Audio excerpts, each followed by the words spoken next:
महापुराण की कथा कहती है रविवार को अगर लोटा भरकर शिव को समर्पित करा जाता है तो घर में तेज लक्ष्मी प्राप्त होती है। क्या मिलती है? तेज लक्ष्मी। रविवार को अगर शिव पंचायत में गुड़, चावल, लाल फूल और लाल मिर्ची के 11 दाने पानी के कलश में तांबे के लोटे में लेकर हाथ को ऊंचा कर नेत्र, नासिका, वक्षस्थल के सम्मुख में जो सूर्य नारायण को अर्घ देता है, जल चढ़ाता है, पर जो सूर्य को अर्घ रविवार के दिन दे देता है, अगले रविवार तक पैसे की आवक आना प्रारंभ हो जाती है। जो आज तक फोन नहीं उठाता वो फोन उठाना चालू कर देता है। अगर कोई बड़ी बीमारी है, कोई बात आपको शंकर भगवान से कहना है तो रविवार के दिन जब सूर्य को अर्घ देंगे तो वही कलश रख देंगे अर्घ दिया हुआ, फिर उसको आपको धोना नहीं है। दूसरे दिन सोमवार का दिन पड़ेगा, फिर जल भर लो उसी कलश में, सूर्य नारायण को अर्घ देकर वही कलश से वापिस जल भरकर शंकर जी के मंदिर में ले जाकर जल को चढ़ाना प्रारंभ कर दीजिए। आपको स्वयं बड़ी रोग, बड़ी बीमारी में भी आराम लगना प्रारंभ हो जाएगा। आप कहो सूर्य को 3 अर्घ होते हैं। एक लाल चंदन का कार्य की सिद्धि के लिए सूर्य नारायण को दिया जाए। एक काली मिर्ची के पानी का अर्घ, जब आप कोई एग्जाम में बैठ रहे हैं, कोई परीक्षा में बैठ रहे हैं और आपको उसमें उत्तीर्णता चाहिए या मेरा ये काम सफल चाहिए या अदालत में केस चल रहा है उसको निपटाना है, तो काली मिर्ची के जल से सूर्य को अर्घ दी जाती है। तो उस जल के अर्घ से व्यक्ति का काम तुरंत 1.5 महीने के अंदर सफल हो जाता है। काली मिर्ची के अर्घ का इतना प्रमाण।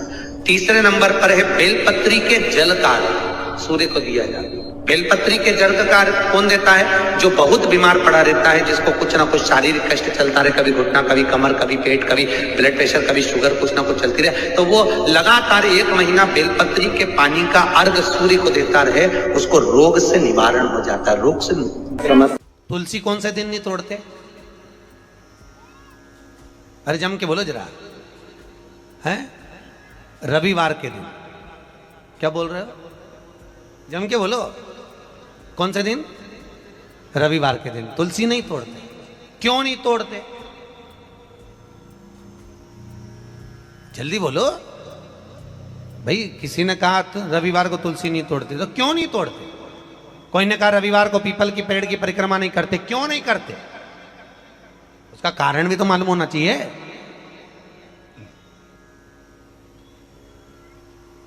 ये कोई ना कुछ बोल दिया और तुमने मान लिया, तो उसका कारण है। रविवार को तुलसी क्यों नहीं तोड़ते? फिर वही बात आ गई, ये मेना धन्या कला वाली बात को याद करो। भगवान राम जनकपुरी में पहुंचे, विश्वामित्र जी ने धनुष टूटने के बाद राम से कहा, राम आज जाओ तुलसी लेने के लिए जाओ, तुलसी लेके आओ, फूल लेकर आओ, पुष्प वाटिका में से कुछ लेकर आइए। पीछे पलट कर देखा तो सीता जी खड़ी थी। विश्वामित्र जी शालिग्राम जी की पूजन कर रहे। शालिग्राम, शालिग्राम जी की पूजन कर रहे थे।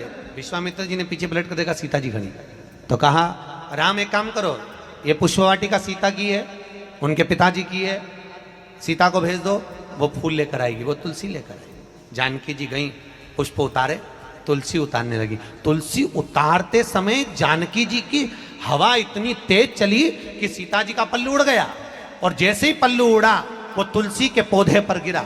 गिरते ही सीता आगे बढ़ी और तुलसी के कुछ दल जमीन पर गिरे। तुलसी के पत्ते जमीन।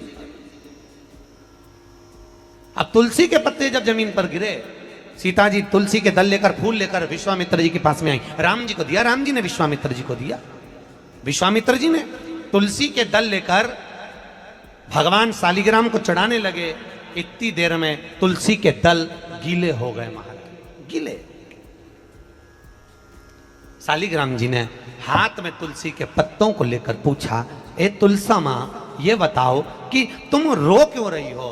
तुलसा कहती है शालिग्राम जी को देखकर, शालिग्राम भगवान के ऊपर मुझे मत चढ़ाना। विश्वामित्र जी, जानकी जी तुलसा लेकर आ रही थी, हम एक साथ पली, एक साथ बड़ी हुई, एक साथ एक पौधे में लगी हुई थी, पर सीता के पल्लू से हमारी कुछ बहनें, कुछ दल जमीन पर गिर गए, इसलिए हमें रुदन आ रहा है। वो भी तो शालिग्राम जी के लिए तरस रहे थे।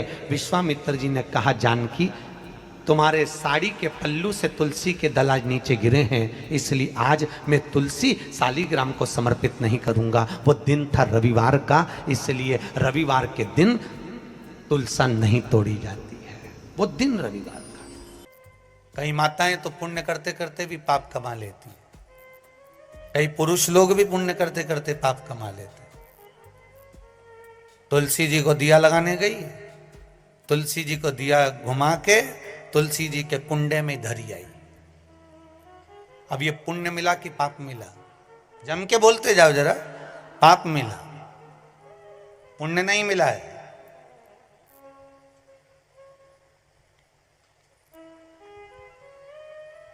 इसको पुण्य कमाना नहीं कहा। जिस तुलसी के क्यारे में तुमने दिया रखा, तुलसी मैया ही मन में सोच रही काहे को आ गई, रोज शाम पड़ आया जाती है, मन को इतना घबरा देती है कि आग लगा के जाएगी। पवन देवता से रोज विनती करती हूं कि ये दिया जलाए और तू हवा चला। तो तुम जब जब दिया लगाने जाती हो तो इतनी देर से हवा नहीं चलेगी, पर दिया लगाने बैठी कि हवा चली। वह हवा क्यों चले कि मैया तुलसी भी भगवान से के थोड़ी चला दो, नी जले इसकी माचिस, ये आग लगा के मानेगी। पुण्य कमाने का मन में विचार था, मालूम पड़े पाप कमा कर जा रहे हो तो उसका कोई भाव नहीं है, उसका कोई आनंद नहीं है, उसका कोई लाभ नहीं है महाराज जी हो, उसकी कोई श्रेष्ठता नहीं है। ये जब खड़ी हो जाए कहीं बहुत विकट समस्या है और कोई हल ना मिल रहा हो जाता है जीवन में, कोई कोई घड़ी ऐसी आके खड़ी हो जाती है जहां पर हमको सोचने के लिए भी समय नहीं मिलता। तब शिव महापुराण की कथा वर्णन करती है, रविवार को अगर लोटा भरकर शिव को समर्पित करा जाता है तो घर में तेज लक्ष्मी प्राप्त होती है। शिव कथा कर रहे, शिव जी कहते हैं, कुंवारी कन्या तीज का व्रत करती है, हरतालिका तीज करती है, छोटी तीज, बड़ी तीज, हरियाली तीज करती है, छठ व्रत करती है। कुंवारी कन्या नवरात्रि व्रत करती है। कुंवारी कन्या जितने भी व्रत धारण करती है, सोमवार, मंगल, बुध, गुरु, शुक्र, शनि, जो भी व्रत उसने करा है, कुंवारी कन्या भूल से एक लोटा जल मुझे समर्पित करती है। शिव कहते हैं वो मेरी पुत्री के समान हो जाती है, सुख सुंदरी के समान, उसके लिए वर देखना मेरा काम हो जाता है। मौका मिले तो गीता प्रेस गोरखपुर की मार्कंडे पुराण निकालकर उसमें पढ़ना, मिल जाएगा। शंकर भगवान को रिझाना, बेलपत्र का प्रयोग भगवान शिव को रिझाने का जो आनंद है, शिव को जो मनाने का आनंद है, वो एक स्वरूप ही अलग है, उसका एक स्वरूप आनंद। जब विषम परिस्थिति आ जाए, ऐसा लग रहा है कि आपने पशुपति व्रत कर लिया, सोमवार की अष्टमी का प्रयोग कर लिया, मैंने शंकर जी की आराधना कर ली, तो भी विषम परिस्थिति चल रही है, अभी तक कोई सुधार आने को तैयार नहीं है, तब शंकर जी के मंदिर में जब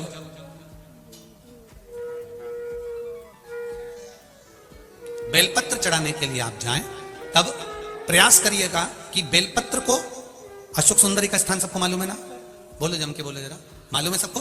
अशोक सुंदरी वाली जगह पर बेलपत्री को डंडी वाली जो जगह है जहां से पानी बहकर जाता है उधर रखना, उसी बेलपत्री को वापस उठाना।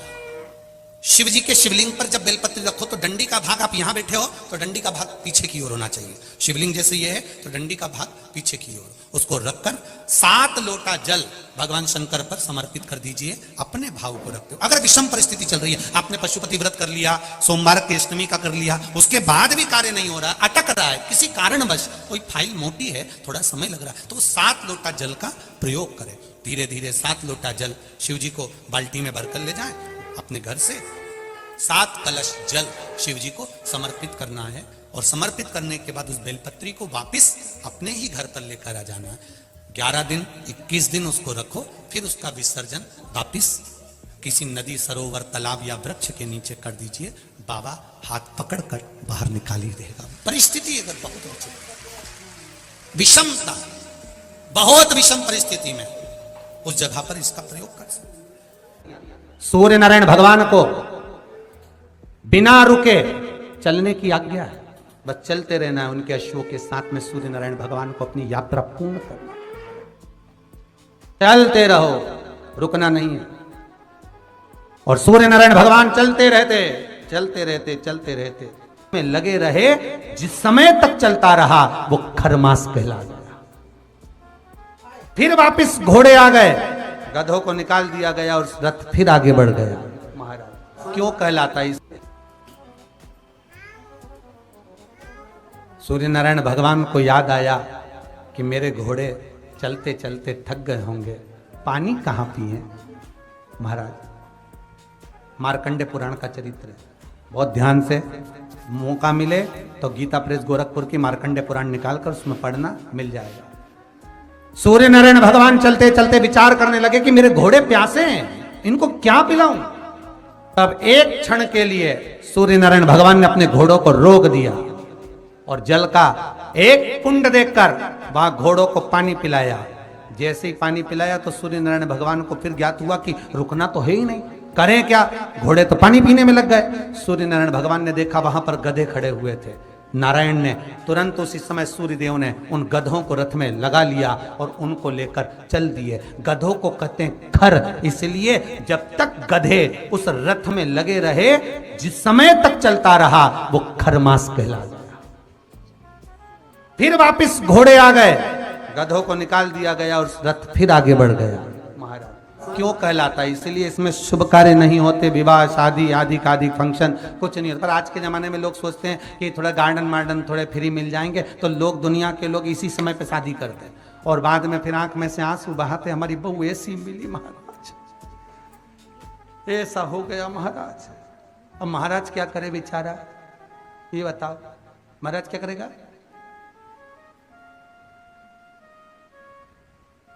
थोड़ा सोच समझ कर कार्य करिए कि हम जो शुभ कार्य कर रहे हैं, अच्छा काम कर रहे हैं, वो किस समय पर करना चाहिए। हाँ, भजन करो, कीर्तन करो, संकीर्तन करो, कथा करवाओ, नाम जाप करो, स्मरण करो, खूब अनुष्ठान करो, तुम भगवत नाम का जाप करो, ये तो तुम कभी भी कर सकते हो जीवन पर्यांत में, कभी भी, क्योंकि मृत्यु का कोई भरोसा नहीं है, इसलिए भजन का भी भरोसा नहीं। करते रहो, कभी भी आ जाए तो ठिकाना किसका, ना जाने कब फोटो टंग जाए, इसलिए भजन में पीछे मत। पार्वती जी ने कर जोड़कर, हाथ जोड़कर भगवान शिव से अपने पुत्रों के सामने, अपने बच्चों के सामने स्तुति कर शंकर भगवान से कहा, आपने मेरा नाम द्रुमावती रख दिया, आप द्रुमवन बन गए, मैं कुछ देर के लिए वेदव्य के रूप में आ गई। पर शिव जी से पूछा कि फिर आप मुझे वापस कैसे प्राप्त हो गए, मुझे कैसे?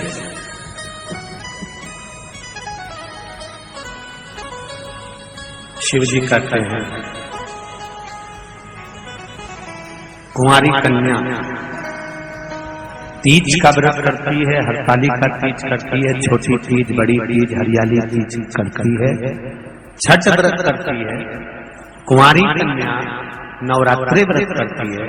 कुंवारी कन्या जितने भी व्रत धारण करती है, सोमवार, मंगल, बुध, गुरु, शुक्र, शनि, जो भी व्रत उसने करा है, कुंवारी कन्या भूल से एक लोटा जल मुझे समर्पित करती है। शिव कहते हैं वो मेरी पुत्री के समान हो जाती है, सुख सुंदरी के समान, और उसके लिए वर देखना मेरा काम हो जाता है। उस कन्या के लिए श्रेष्ठ वर देखना। मैं बेटियों से एक बात जरूर कहूंगा, शादी होने के बाद अब शंकर जी को जल चढ़ाओगी वो अलग बात है, पर कुंवारी रहते हुए अगर आपने शिव जी पर जल चढ़ाना प्रारंभ कर दिया तो ये निश्चित है, ये निश्चित है